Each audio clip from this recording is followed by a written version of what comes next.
La guerre va bien au-delà de la simple violence physique. Elle représente une orchestration de pouvoir, de ruse et de brutalité, où les conquérants marquent leur empreinte dans l'histoire avec les armements de leur temps. Dans le monde ancien, les civilisations ne se limitaient pas au combat. Elles mettaient en place des stratégies de terreur, faisant du champ de bataille une scène implacable où se mêlaient plans astucieux et massacres. Ces stratégies ne se résumaient pas à des affrontements isolés. Elles étaient l'incarnation d'une cruauté calculée, visant tout simplement à détruire. Le silence mortel des légions romaines de l'Antiquité. La guerre se caractérise souvent par le tumulte, des cris et le fracas des armes. Cependant, les légions romaines avaient un atout encore plus redoutable, un silence complet. Imaginez-vous sur le champ de bataille, anticipant un cri de guerre puissant de votre adversaire, mais seulement confronté à l'avancée glaciale et ordonné de milliers de soldats marchant en synchronisation, boucliers serrés, visages impassibles, une véritable machine de guerre. C'était là la stratégie psychologique des Romains. Ce silence n'était pas une marque d'incertitude, mais une terreur méthodiquement orchestrée. Les ennemis, habitués aux cris désespérés et aux assauts chaotiques, étaient déstabilisés par ce calme atypique. Et lorsqu'ils reprenaient leurs esprits, il était déjà trop tard. Cette discipline se manifestait dans la fameuse formation testudo ou tortue, un rempart de boucliers imperméable aux flèches, aux projectiles et même aux engins de siège. Utilisée tant lors des sièges que sur le champ de bataille, elle permettait aux Romains d'avancer imperturbables sous un tir incessant. Cependant, le silence allait au-delà de cette formation. C'était une manœuvre trompeuse. Jules César, durant la bataille d'Alésia, feignit une faiblesse pour inciter les Gaulois à croire que ses troupes reculaient. Puis, avec une précision saisissante, il fit converger ses soldats pour piéger Vercingétorix dans une prise inextricable. Le calme des légions romaines n'était donc pas seulement une tactique, c'était une promesse de mort. Les éléphants de guerre, inarrêtables de l'Empire Moria. Le sol vibre avant le début du combat. La poussière s'élève en nuages épais, mêlant les parfums de la terre, de la sueur et de la peur. C'est alors que, à travers la brume, apparaissent ces gigantesques bêtes armées, leurs défenses acérées, prêtes à infliger des blessures, commandées par des cavaliers tels des machines de guerre vivantes. Ce furent les éléphants de guerre de l'Empire Moria, une force si redoutable qu'aucun soldat ordinaire ne pouvait les affronter. Chandragupta Maurya, créateur de l'Empire, employait ces créatures non seulement comme des armes, mais aussi comme des instruments de terreur psychologique. Leur simple apparition était suffisante pour démoraliser l'ennemi, transformant des combattants aguerris en fugitifs avant même que le premier coup ne soit porté. Ces créatures ne débarquaient pas simplement sur le champ de bataille.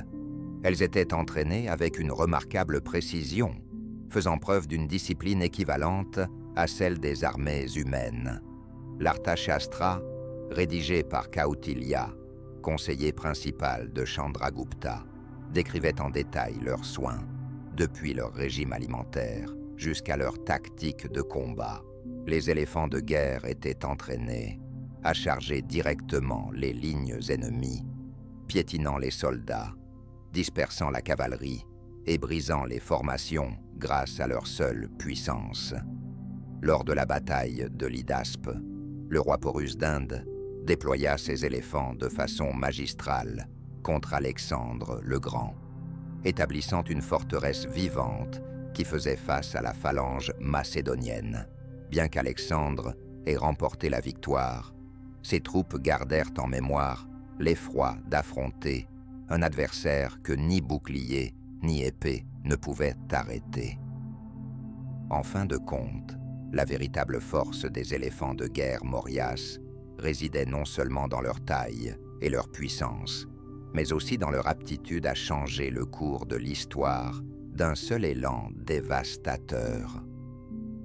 La charge assoiffée de sang des berserkers Vikings.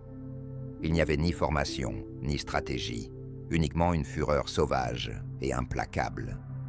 Les berserkers Vikings n'avançaient pas en unité disciplinée, ni ne chargeaient à dos de créatures titanesques.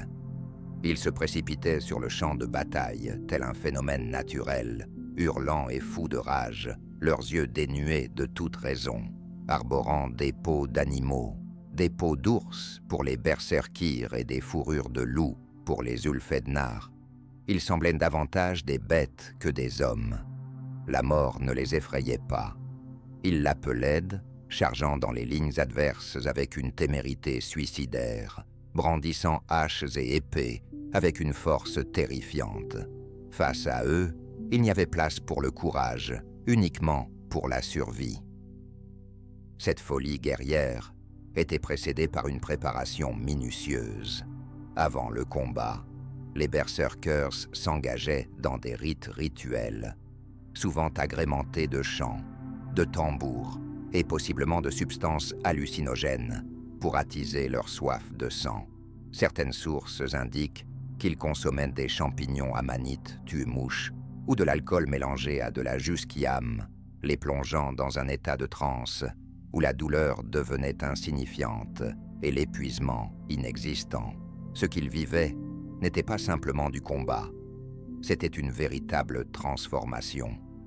Confronter un berserker signifiait faire face à un adversaire que ni la raison ni l'intimidation ne pouvaient atteindre. Leur attaque n'était pas une simple offensive, c'était un assaut, une déferlante de sang et d'acier, laissant derrière elle une légende de terreur. Les tactiques de siège impitoyables de l'Empire assyrien. Les Assyriens n'éprouvaient aucune pitié lors de leur siège.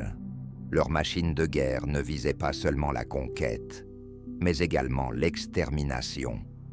Contrairement à des charges aveugles ou à une force brute, leur cruauté se déployait tel un cauchemar lent et inexorable. Les villes fortifiées, jadis considérées comme imprenables, devenaient des pièges mortels face à l'efficacité implacable des Assyriens. Ils construisaient d'immenses tours de siège, des béliers renforcés de fer et des échelles imposantes, s'assurant ainsi qu'aucune forteresse ne pouvait leur résister. Mais leur véritable arme résidait dans la terreur. La reddition devenait souvent la seule issue pour échapper au massacre inévitable réservé à ceux qui osaient résister. Les Assyriens ont innové dans la guerre psychologique, déployant une brutalité extrême pour démoraliser l'ennemi avant même le premier tir. Les prisonniers étaient empalés devant les murailles, leurs hurlements servant d'avertissement à ceux qui se cachaient derrière les remparts. D'autres étaient écorchés vifs, leur peau exhibée sur les portes comme un sinistre présage pour les assiéger. Ces actes n'étaient pas de simples cruautés insensées, mais une stratégie délibérée visant à instaurer la peur et à contraindre les villes futures à se rendre sans opposer de résistance. Lorsque la résistance se manifestait, les Assyriens utilisaient des tactiques de destruction redoutables. Ils creusaient des tunnels sous les murs pour faire s'effondrer les défenses, mettaient le feu aux forteresses ennemies, empoisonnaient les réserves d'eau et protégeaient leurs sapeurs derrière de gigantesques boucliers pendant qu'ils perçaient les remparts. Aucun empire avant eux n'avait si bien su combiner la peur et l'innovation. Leurs sièges n'étaient pas de simples batailles, mais de véritables déclarations de pouvoir. À l'arrivée des Assyriens, la survie devenait un privilège, non un droit. En ce qui concerne les Anglo-Saxons, leur art de la guerre ne reposait ni sur la force brute, ni sur l'agression débridée, mais plutôt sur la discipline, l'unité et un rempart d'acier impénétrable. Lorsque leurs guerriers entraient en bataille, ils ne se lançaient pas dans des charges désordonnées, ni ne se dispersaient comme une foule sans discipline. Au contraire, ils formaient une barrière solide, épaule contre épaule, avec des boucliers si étroitement verrouillés qu'ils réalisaient une véritable forteresse vivante. Face à eux, les charges de cavalerie s'effondraient, les flèches se brisaient et l'infanterie adverse s'écrasait telle une houle contre une falaise infranchissable. Cependant, ce n'était pas seulement la force qui maintenait la ligne, mais aussi la coordination apprise dès leur jeunesse. Chaque guerrier connaissait sa fonction, s'appuyant autant sur le bouclier de son voisine que sur sa propre arme. Les rangs, avant, absorbaient le choc des assauts, leurs boucliers défendant face à chaque coup, tandis que ceux à l'arrière utilisèrent leurs lances à travers les interstices pour abattre les ennemis trop audacieux. La victoire dépendait non pas d'exploits individuels, mais de l'endurance collective, car la fatigue et la peur finissaient par briser les formations adverses bien avant l'effondrement du mur. Lorsque le moment approprié survenait, les Anglo-Saxons avançaient, utilisant la puissance collective de leurs boucliers unis pour repousser les adversaires, transformant ainsi leur défense en une force irrésistible.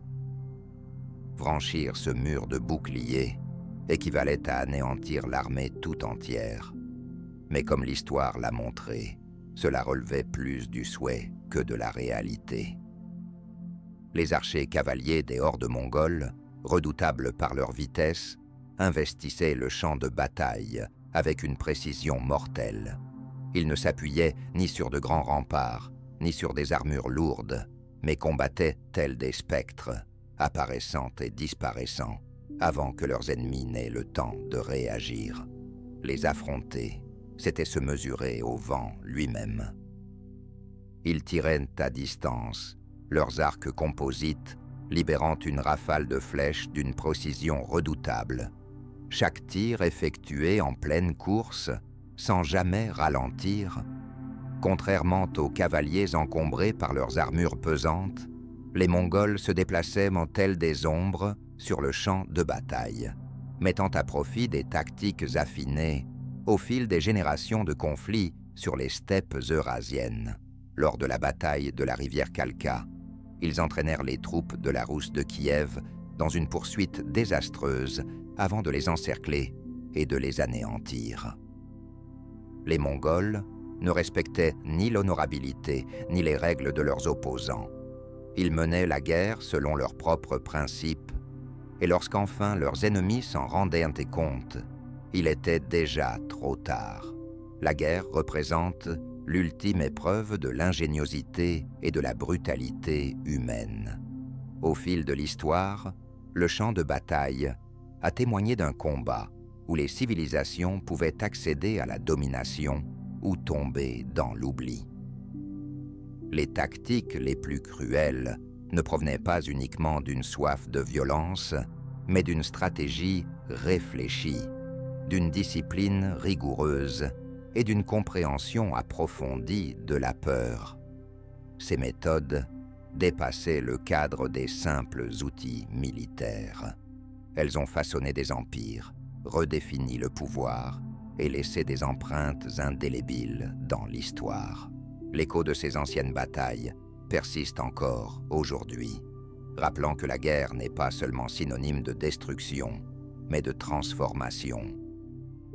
Thucydide écrivait « Les puissants agissent selon leurs capacités, tandis que les faibles endurent ce qu'ils doivent.